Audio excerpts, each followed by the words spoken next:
Alright, so there's art on the news, which means I have to comment on it.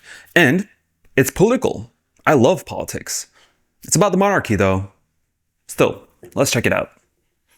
So I googled portrait of King George, to then realize that the king's name is actually Charles.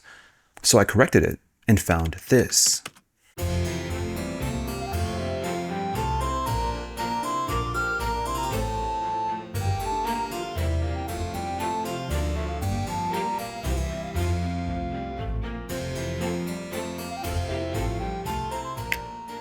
So that's why it's newsworthy. It's odd, and that's exactly why some people love it and some hate it. In this video, I want to talk about this portrait and what it says about King George, Henry, Richard, Charles, whatever his name is, and what it says about art. This will be a short video, but one that will help you maybe not enjoy this painting more, but at least provide you with insights on why it is the way it is. So royal portraits, or any portraits of people in power, when commissioned by themselves, serve to legitimize that power. It's the most bare bones example of propaganda. On my money, you have a portrait of the Queen. It's used to legitimize... Fuck, I don't have money.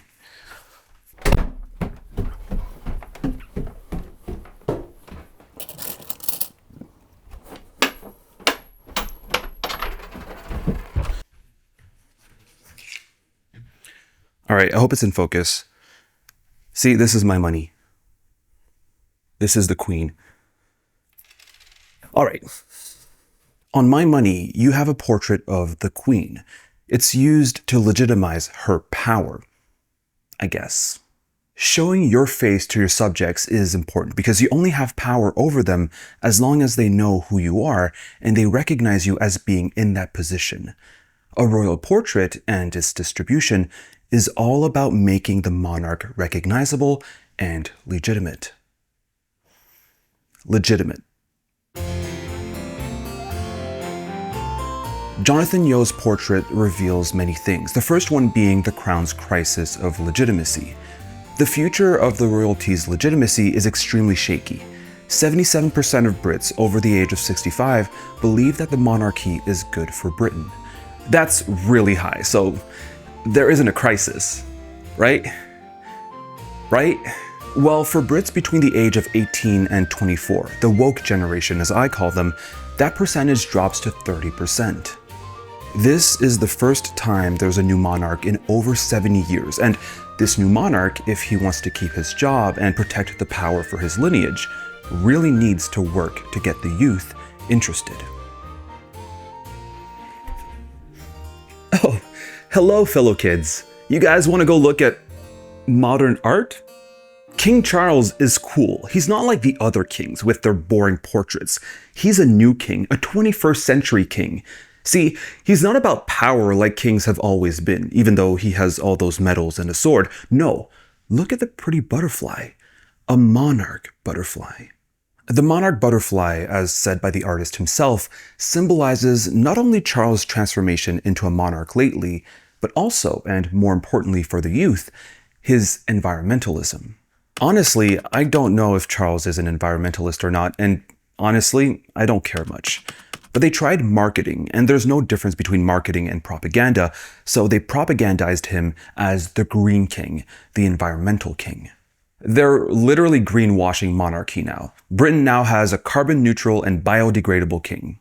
But the portrait is trying to appeal to the youth, not because it has a butterfly, obviously, but because it's unconventional. It breaks with tradition.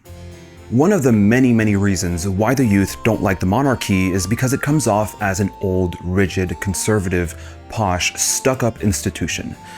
I think this is an attempt, a sad one at that, to say we can also be cool. We're not an old institution of a different era stuck in the past. We're still relevant. We're still in tune with the times. The monarchy still has its place. All that to say, I think the painting is cool. Not on its own. I don't think a painting can be cool on its own, but within its context. This is the painting of an institution of power which fears its own irrelevance and disappearance. It's truly beautiful. I think you have the portrait of a monarch sort of blending in the background as if he was in the process of disappearing in a way. His uniform, his medals, his sword, they're all fading away. The only thing remaining is the man, his face, and his hands. That could also be an element of propaganda, of focusing on the human behind the title by humanizing the king. Though humanizing a king, showing that he's just a man, might just make us wonder why he's a king in the first place. So this image of a man fading away, or at least the symbols of his power are fading away, is one which a lot of people critical of the monarchy will relate to. The bright red, which I haven't even covered, symbolized for a lot of people the history of bloodshed of monarchs. I see it as the desperate attempt at getting attention, because attention means being in the public eye, and being in the public eye means legitimacy. That's what I had to say about the painting. I love it. Old autocratic institutions squirming to have you care for them as they're slowly fading away into irrelevance, revealing how power works and how it's slowly slipping through their fingers as old people die. This is what this painting represents, and I love it. Thank you so much for watching. Thank you Rowan Brendel, X-Towns, Bagels, Speece, and all my other patrons for supporting the channel.